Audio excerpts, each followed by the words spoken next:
Hello everyone, FPL Raptor here and welcome back to another video on my YouTube channel. In today's video we have my Game Week 21 deadline decisions where I'll be covering some of your final questions and dilemmas ahead of the upcoming deadline. If you do enjoy today's video, please do smash that like button, and if you're new around here, make sure to subscribe as well. But without further ado, let's jump into it.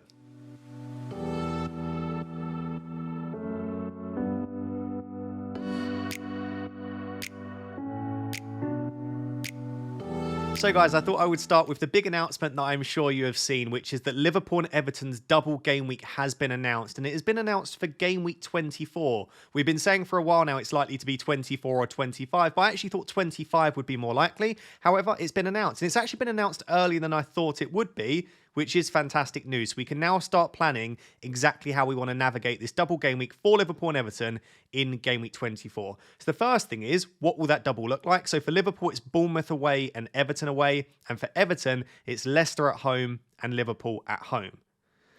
I will just say, before we even jump into anything, I'm not suggesting that you should avoid Everton players, but people that suddenly now want Everton players, Everton have exactly the same set of fixtures that they've had the entire time, plus one additional fixture against the best team in the league in Liverpool. It doesn't make me desperately want to go out and buy Everton assets. Yes, I know they have a double game week, and I know one of those games is Leicester, and the Liverpool game is at home, so you never know. But unless you were already looking at Everton assets, again, it wouldn't make me want to go out and desperately buy them just because they've got one additional fixture against Liverpool. Whereas for Liverpool, they've got a decent run of fixtures anyway, Ipswich and Wolves either side of the double game week, plus the additional fixture is a game against Everton in which you would expect them to do fairly well. So I can understand people wanting to go for Liverpool assets slightly more than the Everton one. Just overall, I do think the fixtures are actually very strong for Liverpool now. I know Brentford is still classed as a red fixture on the FPL site, and even City is still classed as a red fixture.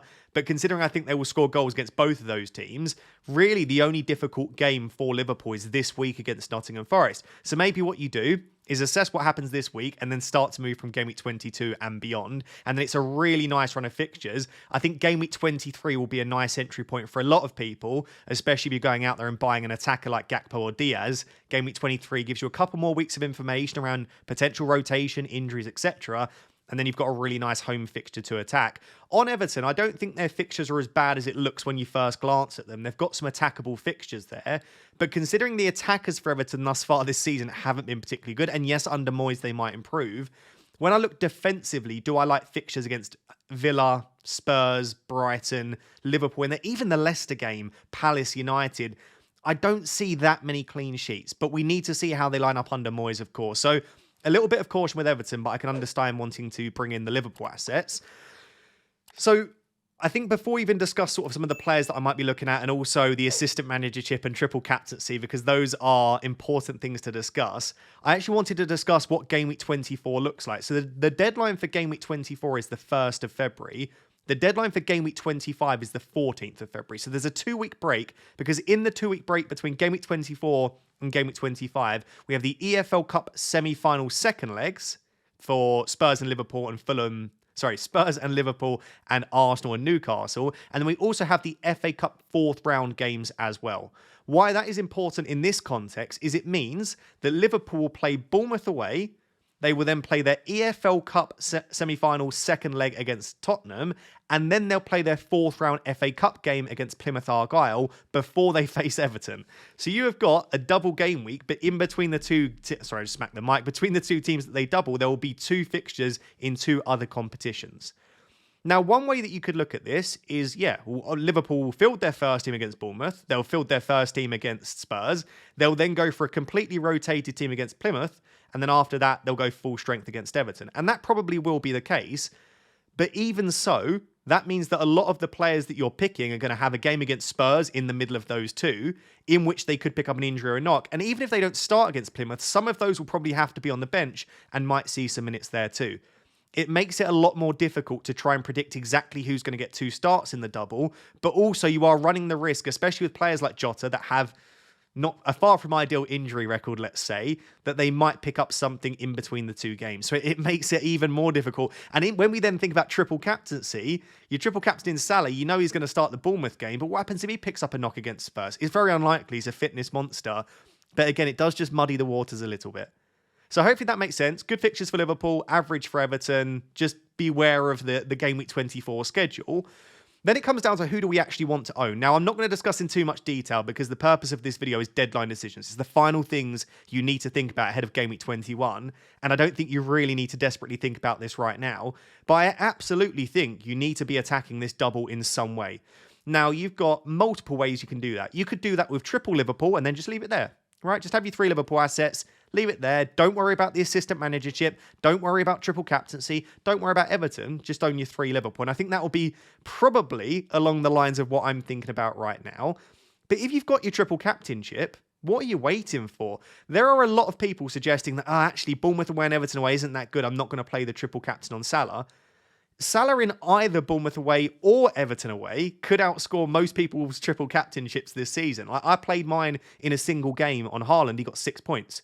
You're almost guaranteed to outscore. Even if Salah blanks in one of the games, you'd still fancy him to outscore that 6 points in the other. It'll probably be 4 points in addition to the appearance. What I'm basically saying is, in a double game week, just for appearance points alone, you're at least gaining something. So I just think, yes, you could wait for a better opportunity in the future. Like Game Week 33 for Salah, if they progress to the EFL Cup final, could be something. I think it's like Leicester and Villa. That might look a little bit better. But by Game Week 33, will Salah still be doing as well as he is right now? Will Liverpool still be purring in their attack? Will they have any other injuries which might affect his output? Is Salah even going to be fit? Like, you've got lots that might happen between now and Game Week 33. At least now, Salah is playing incredibly well. Liverpool are performing at a high level. And they're not bad fixtures. I mean, they're not necessarily really attackable, both being away. But Salah's away data this season has actually been better. I think it's 1.08 XGI away from home versus 0.67 at home. Lots of rambling in this section, but all of that to say, I think if I had the triple captainship, I would play it in Game Week 24 without hesitation. And I know that might not be the most popular opinion, but I'm not here to give you a popular opinions. I'm here to give you the opinion that I have, and I would play the triple captainship on Salah in 24. So that makes sense, obviously, in terms of triple captain. But if you don't have the triple captain, let's say you've already used it, or you are deciding to keep it for later in the season, the other option that you do have is the assistant manager chip, which becomes available in Game Week 24. So the idea here is, with the assistant manager chip, obviously you're backing a team that you think will do well. And in a double game week, because there are 2 games, you get 2 lots of points. So really, I do think it makes sense to play the assistant manager chip in a double game week. So you have got 3 options. You play it for double game week 24, you play it for double game week 33, or you play it for double game week 36. So what that would look like, because you obviously play it for 3 consecutive weeks, is 24, 25, and 26, 31, 32, and 33, or 36, 37, and 38. That is roughly what you're looking at if you are looking to play the assistant manager chip in a double game week. So yeah, it's absolutely a possibility. So something that you could do is the assistant manager chip on Slot or Moyes in Game Week 24. You would then probably, if you had Slot, you'd be very tempted to keep him for the Wolves at home game. And then you'd probably transfer Slot out in Game Week 26 for another manager.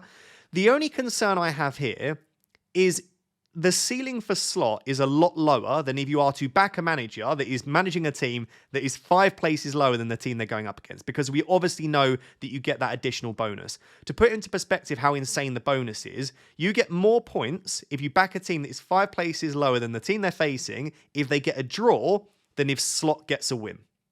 Obviously take into account things like clean sheet and goal bonuses as well, but basically it probably does make sense to really try and go after that bonus of obviously backing the underdog team. So it just feels like the ceiling might be a little bit lower for Slot. And also, as much as I've just said, I quite like those games for Salah, you could imagine that Liverpool might struggle in one of those. Like, they're not easy fixtures, Bournemouth away and Everton away. I feel like if you're going to play it on someone like Slot, you want to have that like banker, like 2 back-to-back excellent fixtures that, yes, you might not have the highest ceiling, but you just know that Liverpool are going to safely win by a few goals and maybe keep a clean sheet. And I don't get that vibe for Bournemouth away and Everton away. The only other major issue for me about activating the assistant managership in Game Week 24 is that we won't have the EFL Cup semi-final results and we won't have the FA Cup 4th round results. And what happens in those might affect when I personally think it might be a better time to use the assistant manager chip. So as you can probably tell by the way I'm talking, I have slightly gone off using the assistant manager chip in Game Week 24. And as I said, you could even use it on Moyes, right? So you wouldn't get the bonus for the Leicester game, but if they get anything against Liverpool, then you'd be laughing. So Probably not for me. I am starting to think that I might use it at the end of the season in double game week 36 as a really nice, strong end to the season. 36, 37, 38. Go after it. For those teams that are fighting relegation that might get that bonus if they beat teams that are 5 places above them, it could be a really nice end to the season. I think I've covered pretty much everything there. Obviously, in terms of the Liverpool assets that you choose to own, Salah and one defender makes a lot of sense, whether that be Kanate, Alisson or Trent. I think obviously everyone's going to have Salah. Then you have one defender. After that, you could go double defense or you could go for a double attack. I think Gakpo obviously stands out because his minutes have been so good. He started 8 games in a row. He's scoring goals as well. His minutes haven't been perfect. He does get a lot of early subs, but he feels the safest. If one of Jota or Diaz get injured, then you go for the other one. But I do think that as boring as it is, and as much as the ceiling probably isn't as high, Kanate and Alisson probably are your safest bet for a third Liverpool. And in terms of Everton, it's Pickford, I suppose, or Ndiaye, maybe. I mean, he's shown promise. Sean Dyche's system obviously didn't benefit him much, but will Moyes get the most out of him? We'll have to wait and see. I'll leave it there because that is over 10 minutes on double game week 24, which isn't particularly pertinent to this specific game week. Let me know if you have any remaining questions, but it's definitely something that we'll discuss more in the coming game weeks. So there were a lot of questions around the injured flag players about what I would do with them, but also updates as well. I will just note that I'm recording this at 1 a.m. late on Monday, early Tuesday morning, ready for a Tuesday morning upload for you. And therefore, I haven't seen the press conferences on Tuesday. And the obvious point is wait for the press conferences on Tuesday. A lot of the managers, not all of them, but a lot of them will be speaking on Tuesday ahead of the deadline. And we might get training pictures as well. So I will tell you what I know as of very late on Monday. But obviously wait for those Tuesday press conferences. So obviously Isak and Murphy are both flagged. On Isak, there will be quotes flashed up on your screen throughout this section, so do pay attention. Eddie Howe said a couple of days ago, we think he's pretty good. He's seeing his physio at the moment, having a couple of days rest. We think he's in a good place and he'll report back tomorrow. Initial assessments, fingers crossed he'll be okay. We would probably have involved him in some way, and this is for the game against Bromley, was it, in the FA Cup? But I think he'll be given this game to rest. I'll be honest, I genuinely think this is probably quite an honest update from Howe. Lots of people saying that he was never going to play anyway and this was an excuse to give him a rest. He came off in like the 60th minute against Arsenal. I know they were 2-0 up in that game, but they wouldn't have brought him off early unless there was a genuine concern. It might have been precautionary. My initial instinct right now is that Isak is absolutely fine, but they do have quite a lot of games coming up. So I wouldn't be surprised if Isak's minutes are managed. And once again, if they are beating Wolves by enough goals to get him off early, it might be that he comes off between 60 and 70 minutes. It might be enough to put me off captaincy. We will discuss captaincy in the next section, and he's probably one of the standout options, but I would want him to be getting 90 minutes. And as soon as you say 60 to 70, with the way that Wolves have been playing recently, all of a sudden it's far less tempting for me. But my initial instinct, and you do have to take everything Eddie Howe says with a pinch of salt, I think he's probably going to be okay. On Murphy, it was just randomly brought up that also Murphy had a slight issue. So the full quote was, I wouldn't say we have major injury news. Jacob just felt his calf slightly, so we withdrew him. And then he went to talk on about Joe Willock and Sven, and also a little bit more about Alexander Isak. That's Sven Botman, of course. Do I think Murphy will be okay? I'd imagine so. But again, you just never know with Eddie Howe. He could be out for 3 months or he could be absolutely fine and in training. This is one of those where ideally you get some training pictures. And I think if we see Murphy and or Isak in training, they're probably fine. You're definitely not selling them. You're definitely not benching them. So really, it doesn't matter too much. Start them, hope they're okay, and just maybe make sure that you pay a little bit more attention to your bench order. That's all I would say on the pair of them. Let's see if we get more news on Tuesday. We also have 2 flag players, obviously, at Arsenal in Jesus and Timber. On Jesus, it doesn't look good. He was stretchered off. It was very clearly a knee issue. Arteta said that it's a big worry. He said he had to come off on a stretcher with a lot of pain, touching his knee. It's not looking good. There were also some follow-up quotes as well. I haven't seen the results of whatever the scan will be. I would be extremely surprised if he's back for the Spurs game, which makes him a sell. In terms of who you sell Jesus to, obviously Chris Wood is the standout option, I think, assuming you've already got Alexander Isak. But this week doesn't really feel the best week to do it. You could even go to someone like Wissa, and I know City this week isn't bad, but then it's Liverpool next week. So in terms of like direct replacements that have a good fixture this week, it's not just biased because I own him. I think Mateta probably might be the standout if you're moving to someone this week and you want them to have a really good fixture this week. But if you are looking longer term, Chris Wood stands out. I also think Raul Jimenez could be a good shout, considering Muniz has been a bit of a doubt and might have a knock himself, as we'll discuss. Raul Jimenez could be a fine shout. We know he's on penalties now, which is good. He's performing at quite a high level. But anyway, Gabriel Jesus looks like he's going to be a sell. You don't have to do it this week, but you will probably need to do it in the coming game weeks. On Timber, I'm struggling to find a latest update, but I'll flash up on screen the tweet from Simon, which was during the United-Arsenal game. He said Timber is limping and holding his hamstring and has signalled that he needs to come off, hopefully a precaution. So it sounds like it was a hamstring issue, but if it was precautionary and they caught it before it became a real issue, or let's say it was cramp or just a small twinge, there's a chance Timber's available. So a lot of hypothesizing here. I probably wouldn't sell Timber off the back of this. But when I look at Anthony Robinson, Castagna, Munoz, Lewis Hall, and Konate now ahead of the double, would I really want to own Timber ahead of any of those players? Not really. So if you're in a position where you need to free up some funds, something like Timber to Castagna, as I'll discuss in a second, Castagna looks really good long-term now. It might just be a good excuse to sell him anyway. So I think I'd be happy selling the pair of them. But if you wanted to hold on to Timber, it doesn't sound like it's a serious issue. The reason I've got both Tete and Muniz on here, you might think, well, no one owns them anyway, is actually what it means for the players that we do own. So the latest on Tete is that he won't be back until the end of March, beginning of April now. It was initially expected that it would be middle to end of February, which means that unless Fulham in the next couple of weeks sign another right back in the transfer window, Castagna is nailed for until you play your second wildcard from game week 30 and beyond, which is fantastic. So immediately now for me, he already was, but Castagna is absolutely the best Fulham defender to go and buy. I would buy him ahead of Robinson. In fact, I am jealous. I would rather have 4.2 million Castagna and have the money saved that I would have by going for Castagna over Robinson. That's not to say Robinson isn't a good defender, but it's just worth the saving. Castagna got a goal, I believe, in the FA Cup third round, so he's very, very attacking. At the moment, they're playing with wing-backs as well. I would absolutely go out there and get Castagna. And on Muniz, Marco Silva did say that he thinks he will probably be ready for the Premier League game against West Ham.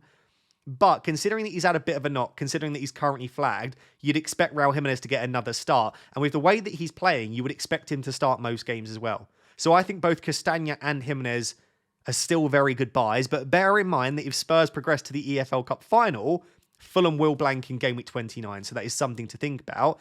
And then finally, on Joao Pedro, I do expect us to get something on Tuesday, which gives us an indication, but we probably won't get anything from Hertzler.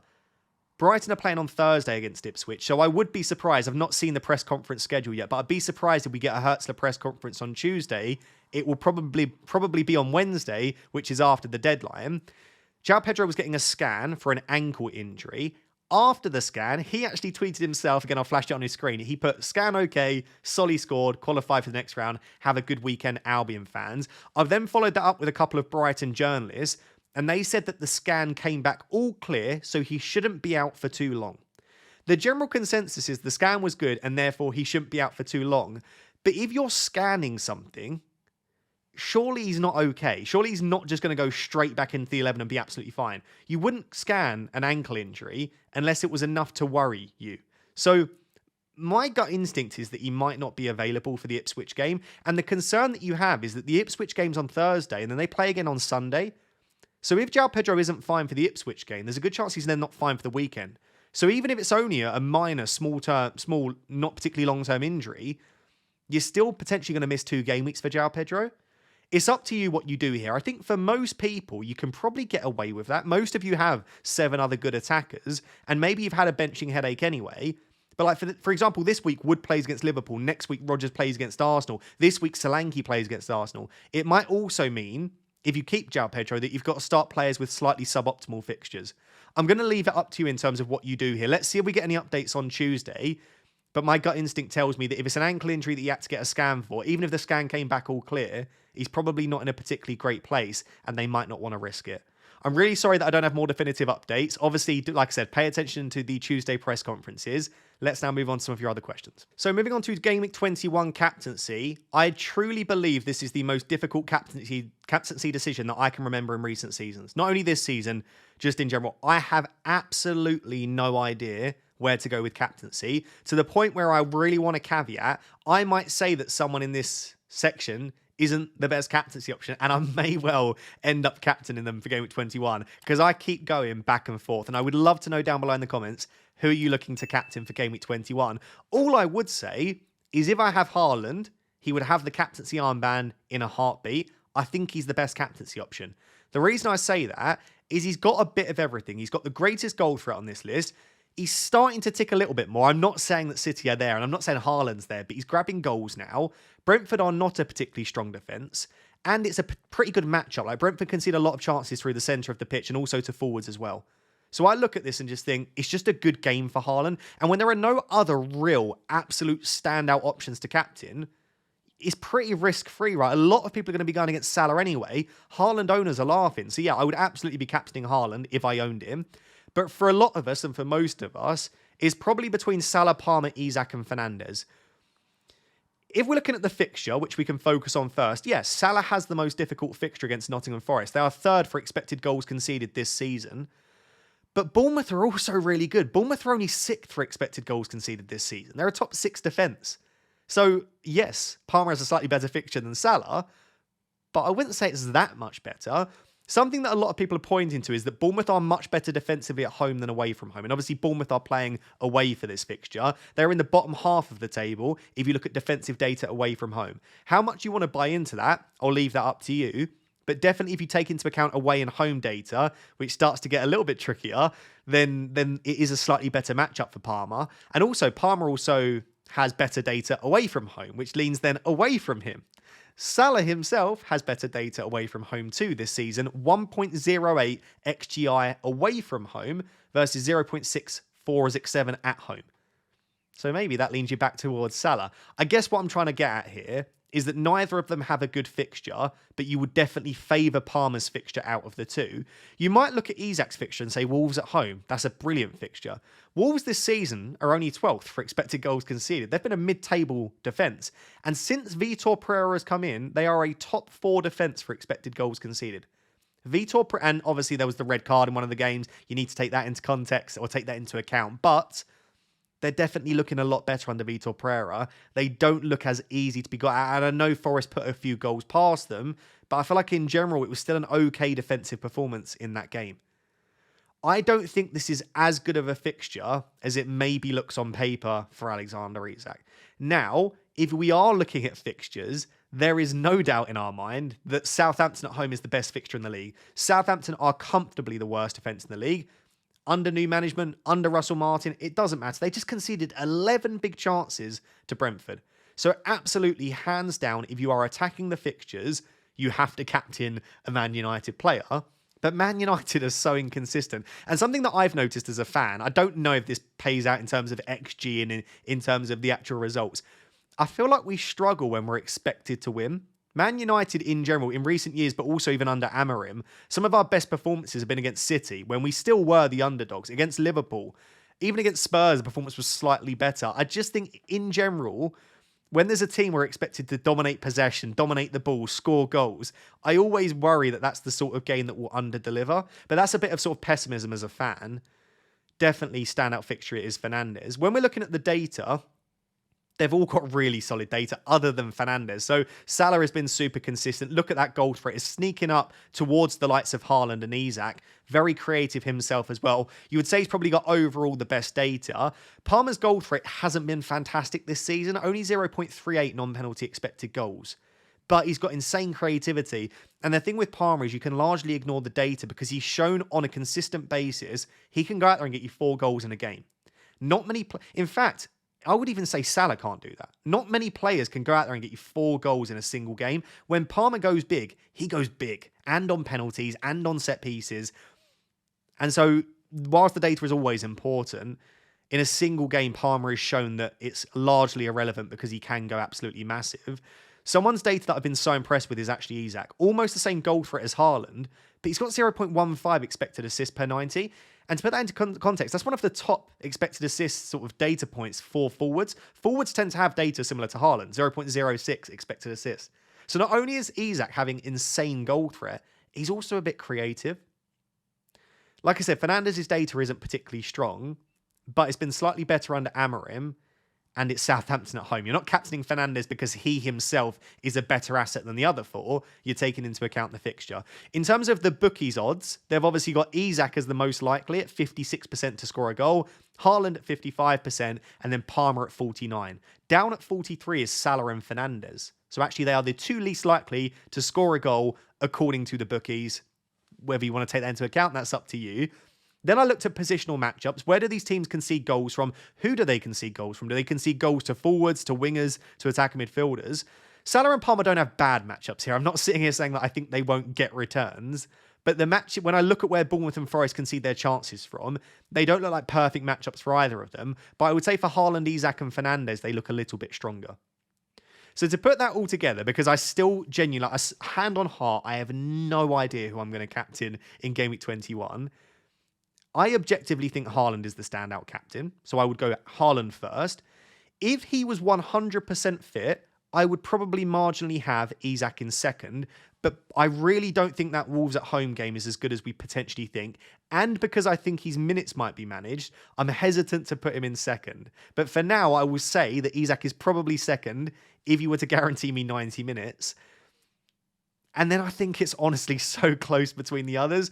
I probably would say that on paper, Palmer might be a slightly better option this week just because of how good Forest are than Salah. And he's playing at home. And we know that, like I said, Bournemouth's away data is slightly weaker. So maybe Palmer is, as the bookies suggest, a slightly better option, slightly more likely to return. And then Fernandes as the fixture. Who is my captain currently on? It's on Mohamed Salah because I just don't know who else I want to captain. Like, they've all got issues. Man United and Fernandes are so inconsistent. Isak is a slight doubt, and I think Wolves have been very good. I don't own Haaland. And as I said, Bournemouth are a decent defence. And Chelsea, I don't think they've had a win in like the last 4 games in the Prem. Like, they aren't ticking themselves. So if I'm just not sure who else to go for, do I just default to Salah? That has been the most useless section, I'm sure, that you've ever watched for captaincy. But hopefully it did somehow help a few of you. As I said, I'd love to know who are you captaining for Game Week 21. And if you want to help me, myself, I mean, I'm trying to help you. If you want to help me, who should I captain for Game Week 21? I'll probably decide on the deadline stream, and I'll probably end up regretting it. So a question that a lot of people had this week is, do I buy Anthony Gordon or do I buy Bruno Fernandes? Maybe you've got a free slot in your team. Maybe you're downgrading Jackson, as I'll discuss in the next section, and it frees up some funds for a midfielder. I'll just go out there and say that I think both of these are great options, and you genuinely can't go wrong. Like, if you're telling me you're buying Gordon or Fernandes, I'm not going to hesitate to say that's a fantastic buy. At the moment, Gordon's actually 7.5 at the time of me recording, but he's due to go up in price. So I've currently put him at 7.6. But if he's not 7.6, I do apologise. He's very close to a price rise. Let's start with the fixtures. Actually, you know what? Let's start with the price. Gordon is 0.7 million cheaper than Fernandes. So I'm going to say in a second that they're very close. And so immediately you favour the cheaper player, because even if right now you've got like 6 million in the bank, you're laughing, you're rolling in it, that money gets used very quickly. So you will always favour the cheaper asset if it's a close call. Then moving on to the fixtures, I actually think they're very similar. They both play against Southampton. They both play against Fulham. They both have like a middling fixture. Game Week 22, Bournemouth for Gordon. Game Week 22, Brighton for Fernandes. Maybe the Brighton game slightly easier. Then the other comparable fixtures, Wolves in 21 for Gordon, Palace in 24 for Fernandes. And then in 25, they've both got red fixtures, but City and Spurs can both be got at. I don't think they are that much better for Gordon than they are Fernandes. But if I were to lean one way, I would just marginally lean towards Gordon's fixtures. I like the fact that there's 3 home games in the next 4 for both of them. That's a massive benefit too. So yeah, there are definitely fixtures to target. I wouldn't worry too much about the official colour scheme of the FDR rating on the site. When we move on to kind of the data, it's super comparable. They both average around 80 minutes per game. FPL points per 90. This is 5.32 for Gordon, 5.04 for Fernandes. So just over 5 for the pair of them. Expected FPL points per 90. It's even closer. 5.54 for Gordon, 5.21 for Fernandes. They are both performing roughly in line with their underlying data. In terms of goal threat, it's really close. 0.02 separates the pair of them. And in terms of expected assists, 0.02 separates the pair of them. But marginally, Gordon has slightly better underlying data. And then in terms of big chance involvement, it's slightly in favour of Fernandes, basically because he's had at least 1, if not 2 penalties this season, which of course does skew the data because that counts as a big chance. I say it skews the data. That is, for me, when I compare the two of them, the only thing that I can say is better for Fernandes than it is for Gordon is that he takes penalties. Because if you look at the touch map for the pair of them, they both take in-swinging corners and in-swinging set pieces for their team. So Gordon and Fernandes, that little dot in the corner, that is them standing by the corner flag taking corners. So I guess what I'm getting at, this doesn't need to be an overly long section. I think they are very, very, very similar. Fernandes has penalties, but Gordon has marginally better data. The other thing in favour of Gordon is Newcastle are a better team than Manchester United, and they are in a better run of form. And if you were to ask me who I back more to get results and goals over the next 3 to 4 games, I back Newcastle. So putting that all together, considering that he's 0.7 or 0.8 million pound more expensive, I think Gordon is the better asset to buy than Fernandes this week. The only final thing that I will say is that in Game Week 29, Anthony Gordon is very likely to blank, assuming that Newcastle reach the final. In that week, Fernandes, I believe, I want to double check this because I'm going to get this wrong. I think it's Leicester. Might be away or at home. Yeah, it's Leicester away in Game Week 29. That is a long way in the future, I'm aware of that. And you may well free hit in Game Week 29. But considering it's a blank game week, and considering we might not have the likes of Isak, maybe even a Salah, not only is Fernandes a great option, but he's also a captaincy shout against Leicester in 29. So, if you're looking across the next few, I would buy Gordon. I think the money saving is worth it, and I trust Newcastle more. But if you're telling me you're going to keep this player until Game Week 30, Game Week 33, for a much longer period, maybe Fernandes will save you a transfer, and maybe he's the slightly better long-term pick. I'll leave it there. Both are great buys. Let me know who you're going to own for Game Week 21. Lots of questions this week around Nicholas Jackson, and rightly so. A lot of people are getting fed up. I think it's 1 return in 7 games. He's been benched in a couple of those too. You can see his minutes per game over the last 6, only 70. I can understand why you'd want to sell him. He's a lot of money as well at 8.1 million.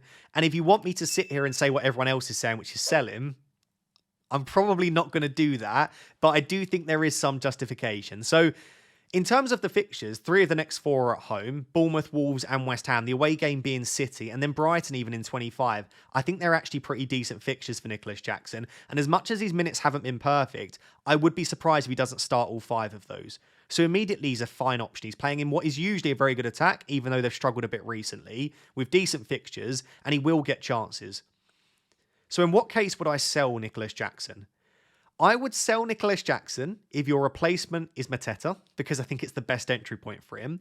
And or I would sell Jackson if you need to downgrade him to fund a move elsewhere that you truly think is worth it. For example, if downgrading Jackson allows you to go out and buy Gordon, maybe it's worth it. If downgrading Jackson allows you to go and buy Isak in another forward spot and you don't yet own him, it's probably worth it. Or going out there and getting Fernandes in midfield. Basically, if you need to free up funds, I do think that Jackson, in most people's teams, is probably the sensible place to do that.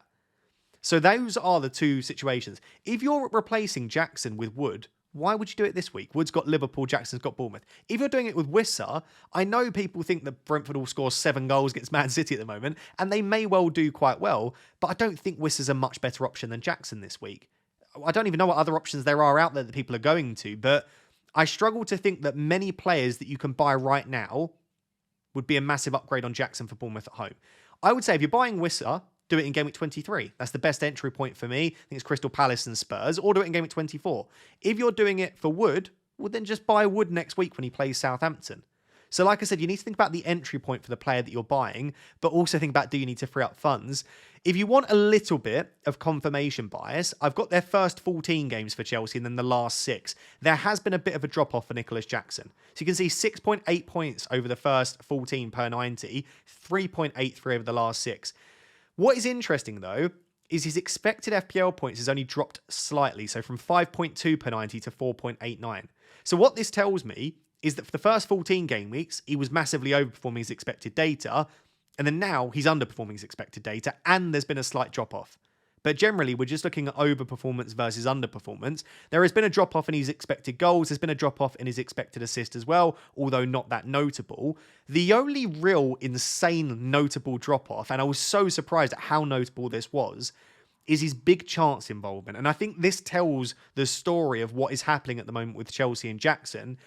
1.57 big chance involvement per 90 over the first 14. So that is big chances plus big chances created. Over the last 6, it's 0.64. So almost 1 less big chance per 90 that Jackson is getting. So every single game, 1 less big chance.